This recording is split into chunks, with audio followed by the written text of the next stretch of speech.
Hi everyone, welcome back to channel Rasayan Dunia. So in this video we are going to discuss about the ionic polymerization. Ionic polymerization वो मैंने इससे previous video में आपको बताया था कि दो टाइप का होता है. First one is your cationic polymerisation and second one is anionic polymerisation. तो देखिए कैटायनिक एंड एनायनिक पॉलीमराइजेशन है, दोनों का हम साइमल्टेनियसली स्टडी करेंगे सो दैट आपको अच्छे से क्लियर हो. तो फर्स्ट वन हम स्टार्ट करेंगे यहाँ से कैटायनिक पॉलीमराइजेशन. तो कैटायनिक पॉलीमराइजेशन और एनायनिक पॉलीमराइजेशन में दोनों में डिफरेंस है वो क्या होता है. सबसे फर्स्ट थिंग यहाँ से हम स्टार्ट करते हैं.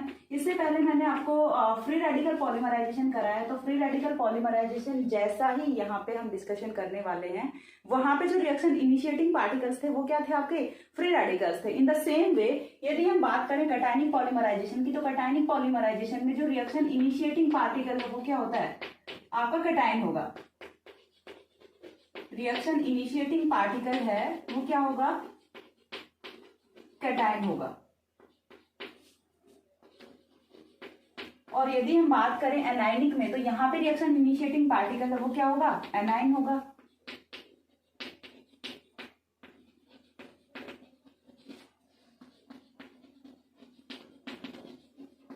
Reaction initiating particle is anion.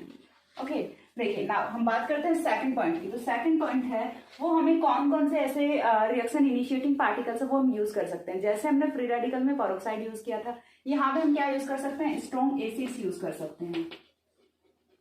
Strong acids use कर सकते हैं, या फिर हम क्या यूज कर सकते हैं, लोइस एसिड्स यूज कर सकते हैं. लोइस एसिड्स यूज कर सकते हैं. और यहाँ पे स्ट्रॉन्ग बेसिस होंगे, ऑब्वियसली स्ट्रॉन्ग बेसिस. और स्ट्रॉन्ग बेसिस में फॉर एग्जाम्पल हमने यहां से यूज कर लिया सोडामाइड. ठीक है, सोडामाइड, यही आप याद रख लीजिए. या फिर आप RMGX वगैरह ऐसा भी कुछ यूज कर सकते हैं. या फिर आपको सोडामाइड भी नहीं याद रहता है तो आप सिर्फ ये याद रख लीजिए बी. और बी के ऊपर आपको क्या लगाना होता है, लॉन पेयर लगाना होता है. ठीक है, ये क्यों बी के ऊपर लॉन पेयर क्यों लगाया, तो इतना तो आप BSc सेकेंड ईयर में पढ़ के आए होते हैं अबाउट बेसिस एंड एसिड्स. ठीक है, यहाँ पे हम क्या ले सकते हैं एग्जाम्पल्स में हम यहाँ पे ले सकते हैं H2SO4 फॉर एग्जाम्पल हमने लिया है, या फिर हमने AlCl3 लिया है. ठीक है, कोई भी हम यहाँ पे कंसिडर कर सकते हैं. अब जो थर्ड पॉइंट होता है वो यहाँ से आपका आता है. हमने रिएक्शन इनिशिएटिंग पार्टिकल ले लिया और रिएक्शन इनिशिएट करने वाला पार्टिकल है कौन सा स्पेसिफिक, वो भी हमने यहाँ से मेंशन कर लिया. अगेन दोनों जो रिएक्शन है वो 3 स्टेप्स में कंप्लीट होने वाली हैं. ठीक है, ये भी कौन सा होगा, 3 स्टेप रिएक्शन होगा. 3 step reaction and this one is also 3 step reaction. 3 step reaction. और 3 स्टेप रिएक्शन में जो सबसे पहला स्टेप रिएक्शन का वो हम स्टार्ट करते हैं यहाँ से चैन इनिशिएशन स्टेप. चैन इनिशिएशन स्टेप की यदि मैं बात करूं यहाँ पे कैटायनिक पॉलीमराइजेशन में, तो चैन को इनिशिएट कौन करेगा, आपका एसिड चैन को इनिशिएट करेगा. तो फर्स्ट ऑफ ऑल हमें क्या चाहिए होता है, H2SO4 चाहिए होता है. और H2SO4 है वो यहाँ से क्या जनरेट करेगा, आपका H positive plus H2SO4 negative generate करेगा. इतनी चीज समझ आती है आपको, सॉरी HSO4 निगेटिव यहाँ से जनरेट हो जाता है. अब इसके बाद नेक्स्ट स्टेप में यहाँ से क्या होने वाला है कि ये जो H पॉजिटिव यहाँ पे आया है, देखिए अभी भी हमारा एडिशन पॉलीमराइजेशन चल रहा है. तो जो मोनोमर यूनिट आने वाली है उसमें क्या होना चाहिए, डबल बॉन्ड प्रेजेंट होना चाहिए, C प्रेजेंट होना चाहिए. या फिर हम बोल सकते हैं कि मोनोमर यूनिट है वो क्या होनी चाहिए, अनसैचुरेटेड होनी चाहिए. तभी हमारा यहाँ से क्या होगा, एडिशन पॉलीमराइजेशन वो पॉसिबल हो पाएगा. अब हमें यहाँ पे क्या लेना है, CH2 डबल बॉन्ड CH2 लेना है.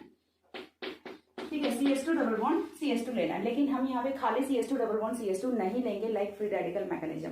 ये तो हम समझ चुके हैं ना फ्री रेडिकल मैकेनिज्म में. फिर हम क्या लेंगे यहाँ से, तो यहाँ से देखिए जो आपका कार्बोकेटाइन बनने वाला है उसका भी स्टेबल होना बहुत ही जरूरी होता है. तो कार्बोकेटाइन को स्टेबल कौन करेगा, इलेक्ट्रॉन रिलीजिंग ग्रुप. इसीलिए मैंने आपको हमेशा से बोला है कि आपको जो GOC है जनरल ऑर्गेनिक केमिस्ट्री वो पढ़ के आनी चाहिए, जिसमें कि कार्बोकेटाइन वगैरह आपको पता चले कि कौन सा कैसे स्टेबल होता है. चलिए फिर भी मैं आपको एक्सप्लेन कर दूंगी, यहाँ पे इतना आपको कोई खास होने वाला है नहीं. तो देखिए ये जो H पॉजिटिव है ये अटैक कहाँ पे करेगा, डबल बॉन्ड पे करेगा. ठीक है, ये जो H पॉजिटिव है अटैक कहाँ पे करेगा, डबल बॉन्ड पे अटैक करेगा. जैसे ही डबल बॉन्ड पे अटैक करेगा मीन्स यहाँ से क्या आ जाएगा, इस वाले का क्या बनेगा, CH3 बनेगा. ठीक है, CH3 बनेगा. ये क्या बन गया, CH बन गया. अब इस वाले कार्बन से तो इलेक्ट्रॉन्स चले गए ना, इस वाले कार्बन से इलेक्ट्रॉन्स चले गए, तो ये क्या आ गया, पॉजिटिव चार्ज आ गया. और यहाँ पे क्या लगा हुआ है, इलेक्ट्रॉन रिलीजिंग ग्रुप। अब ये जो इलेक्ट्रॉन रिलीजिंग ग्रुप है ये इस वाले कार्बोकेटाइन को थोड़ा सा क्या करता है, स्टेबल बनाता है। ठीक है, इस वाले कार्बोकेटाइन को क्या बनाएगा, स्टेबल बनाएगा। तो ये आपकी रिएक्शन है वो यहाँ से इनिशिएट हो चुकी होती है। अब रिएक्शन इनिशिएट जब हो गई तो सेकंड स्टेप है वो हमारा क्या आता है, यहाँ से chain propagation step. Chain propagation step, ठीक है। चेन प्रोपोगेशन स्टेप में आपको क्या करना होता है, देखिए सिंपल सा है चेन प्रोपोगेशन स्टेप में कि यहाँ से जो कार्बोकेटाइन बना है, ठीक है, ये क्या बना आपका कार्बोकेटाइन, और इसीलिए हम इसे क्या बोल रहे थे, कैटायनिक पॉलीमराइजेशन बोल रहे थे। ठीक है, इसीलिए हम इसे क्या बोल रहे थे, कैटायनिक पॉलीमराइजेशन बोल रहे थे। अब यहाँ से यदि हम बात करें तो ये हमारा जो है CH3CH positive electron releasing group, इसके साथ में मैं चेन प्रोपोगेशन स्टेप को ज्यादा एक्सटेंड यहाँ से नहीं करूंगी, एक ही स्टेप में बताऊंगी आपको कि कैसे चेन प्रोपोगेशन होने वाला है। इसके साथ में हम क्या लेंगे, n number of CH2 double bond CH electron releasing group, ये ले लेंगे। ठीक है, n नंबर हमने इसी बार ले लिया। अब यहां से क्या बनेगा, देखिए CH3CH ERG, देन अगेन क्या आ गया CH2। देखिए अब यहाँ पे जो पॉजिटिव था, इस पॉजिटिव पे कौन जुड़ेगा, ये वाला CH2 जुड़ेगा। अगेन न्यू कार्बोकेटाइन जनरेट होगा CH पॉजिटिव ERG। ठीक है, ये चीज आपको समझ आ रही है। और ये हमने कितना लिया है, n number of electron releasing group है वो लिया है। या फिर हम एक और स्टेप है उसे एक्सटेंड कर सकते हैं, या फिर आप इसी पे n नंबर लगा सकते हैं। ठीक है, यहां तक का समझ आता है। Next one is chain termination step.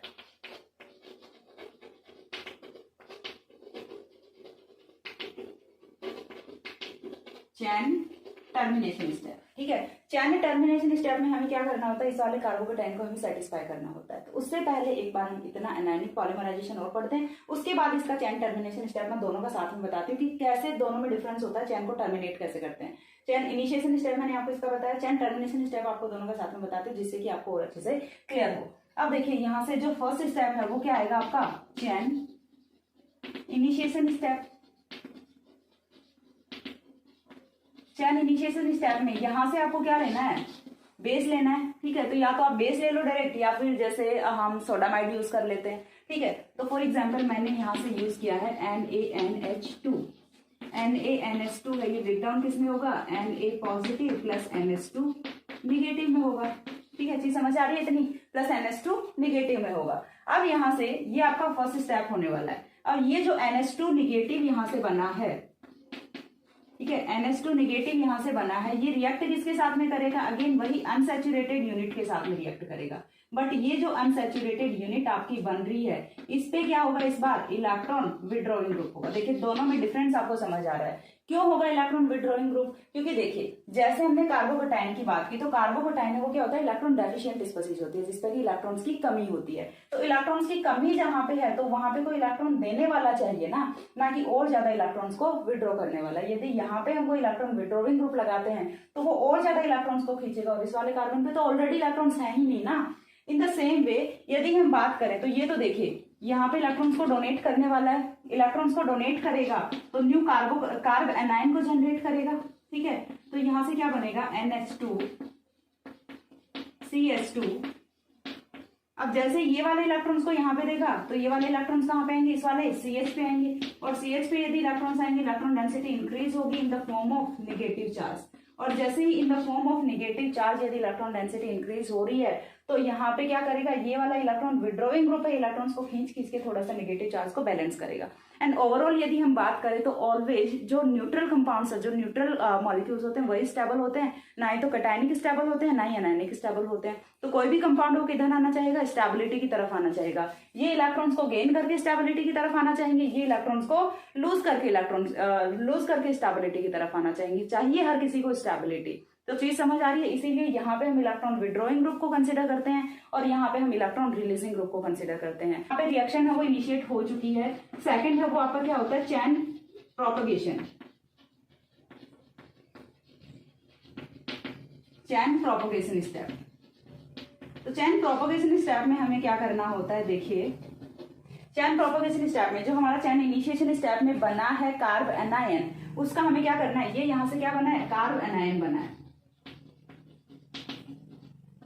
ठीक है, ये क्या बना है, कार्ब एनायन बना है। इस कार्ब एनायन की रिएक्शन है वो हमें फर्दर जो न्यू मोनोमर यूनिट्स हैं उनके साथ में करानी है। तो ये यहाँ से बन गया NH2 CH2 single bond CH electron withdrawing group, ठीक है। इसके साथ में हमें क्या लेना है, अगेन में n number of CH2 double bond CH electron withdrawing group है वो यूज करती हूँ, जिससे कि हमारा यहाँ से n नंबर ऑफ बन जाएगा, क्या, वही जो हम बनाना चाह रहे हैं, polymer CH electron withdrawing group and then again CH2 CH electron withdrawing group, ठीक है, n नंबर बन गया। अब हमें दोनों का क्या देखना है, चैन टर्मिनेशन स्टेप देखना है। चैन टर्मिनेशन स्टेप में थोड़ा सा डिफरेंस होता है दोनों में, देखिए डिफरेंस तो तीनों ही स्टेप में है,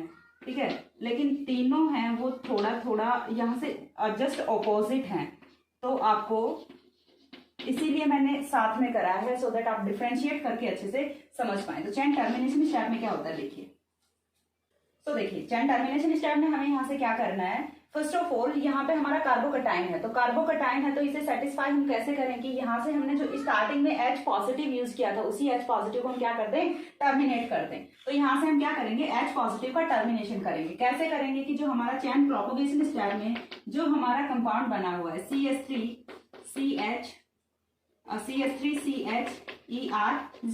देन हमारा क्या है अगेन CH2, मैं थोड़ा सा चैन को इलोंगेट कर देती हूँ यहाँ से CHERG, और एक और यूनिट हम ले लेते हैं CH2 CHERG।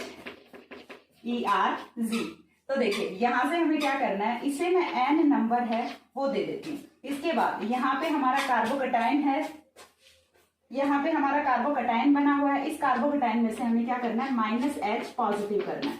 -H पॉजिटिव हम कैसे करेंगे, तो देखिए यहाँ से ये जो CH2 है, जैसा कि हमने फ्री रेडिकल वाले में किया था, यहाँ से ये जो CH2 है ये क्या करेगा, अपने इलेक्ट्रॉन्स को यहाँ पे छोड़ के चला जाएगा। जैसे इलेक्ट्रॉन्स को यदि यहाँ पे छोड़ के चला जाएगा तो यहाँ पे क्या आ जाएगा, डबल बॉन्ड आ जाएगा और -H पॉजिटिव हो जाएगा। सो दैट रिएक्शन है वो आपकी क्या हो जाती है, टर्मिनेट हो जाती है, एंड प्रोडक्ट है वो कुछ इस टाइप से आपका हो जाता है CHERG एंड देन अगेन आपका CH2 CHERG CH double bond CH double bond CHERG, ठीक है। तो ये आपका यहाँ से चैन टर्मिनेट हो जाती है। न्यू जो कार्बोकटाइन अभी तक बन रहे थे वो यहाँ से स्टॉप हो जाते हैं by the elimination of H positive. लेकिन फिर आपके माइंड में क्वेश्चन ये आएगा कि मैम आपने स्टार्टिंग में बोला था कि यहाँ पे किसी टाइप का कोई एलिमिनेशन नहीं होता, तो यहाँ पे आपने H पॉजिटिव एलिमिनेट क्यों किया। तो देखिए आपको रिएक्शन को बहुत ही केयरफुली देखना है कि यहाँ पे हमने एडिशन ही किया है। स्टार्टिंग में हमने एक H पॉजिटिव यूज किया था, लास्ट में हमने एक H पॉजिटिव यहाँ से एलिमिनेट कर दिया। तो बस ये डिफरेंस है, बाकी हमने यहाँ से कुछ जो हमने एल्कीन्स लिए थे उनमें से कुछ न्यू नहीं निकाला है। एक H पॉजिटिव हमने यूज किया था, एक H पॉजिटिव हमने निकाल दिया है। नेक्स्ट है वो हम यहाँ से क्या करेंगे, chain termination of anionic polymerisation करेंगे। तो एनायनिक पॉलीमराइजेशन में देखिए यहाँ से कार्ब एनायन बन रहा है, ठीक है, ये मैं कार्ब एनायन बनाना भूल गई थी, यहाँ पे कार्ब एनायन, ठीक है, यहाँ पे कार्ब एनायन बन रहा था। तो इस वाले कार्ब एनायन का एक बार इतना स्क्रीनशॉट लीजिए, देन मैं यहाँ से आपको मिटा के बताती हूँ। इस वाले पे आपको क्या करना होता है, एक H पॉजिटिव है वो ऐड करना होता है। तो यहाँ पे हमने ये जो कंपाउंड है ये लिया हुआ था NH2 CH2 CH electron withdrawing group, then again आपका क्या आएगा यहाँ से CH2 CH एक और electron withdrawing group, again CH2 CH electron withdrawing group. ये यहाँ पे नेगेटिव चार्ज होता है जो कि आपका कार्ब एनायन होता है। ये हमने n नंबर ऑफ यूनिट्स हैं वो यहाँ पे ले लिया है, n नंबर ऑफ यूनिट्स हमने लिया है। अब देखिए यहाँ से हमें क्या करना है, प्लस में H पॉजिटिव कर देना है। इस बार देखिए दोनों में डिफरेंस समझ आ रहा है। कैटायनिक वाले में हमने क्या किया है, एक H पॉजिटिव को एलिमिनेट किया है, यहाँ पे हम क्या कर रहे हैं, एक H पॉजिटिव ऐड कर रहे हैं to satisfy the ions, to just satisfy the ions. अब यहाँ से हमें क्या करना है, अगेन थोड़ा सा मैं ऊपर बनाऊंगी, यहाँ पे स्पेस नहीं है, चलो यहीं पे बनाने का कोशिश करती हूँ।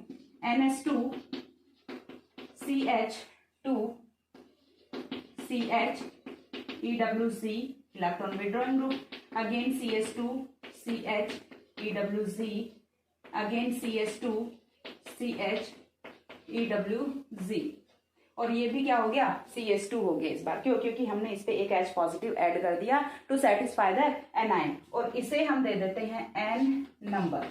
ठीक है, इसे हम दे देते हैं N नंबर। तो यहाँ से ये क्या बन जाता है, पॉलीमर बन जाता है। कैटायन वाला पॉलीमर मैंने मिटा दिया है, उसे भी आप लिख लेना। ये यहाँ से आपका पॉलीमर है वो ऑब्टेन हो जाता है। इसके बाद दोनों जो प्रोसेस मैंने यहाँ पे एक्सप्लेन की है, इनका हम इम्प्लीमेंटेशन करेंगे किसमें, अभी मैंने आपको एग्जांपल्स बताए थे, पॉलीस्टायरीन में, ठीक है, या फिर हम किसमें करेंगे, पॉलीएक्रिलोनाइट्राइल, पॉलीवाइनिल क्लोराइड, ये वाले जो पॉलीमर्स हैं इनका हम सिंथेसिस करेंगे, followed by cationic and anionic polymerisation. तो आज की वीडियो में इतना ही, नेक्स्ट मिलते हैं दूसरे वीडियो में, तब तक के लिए सी या, have a good day, thanks for watching.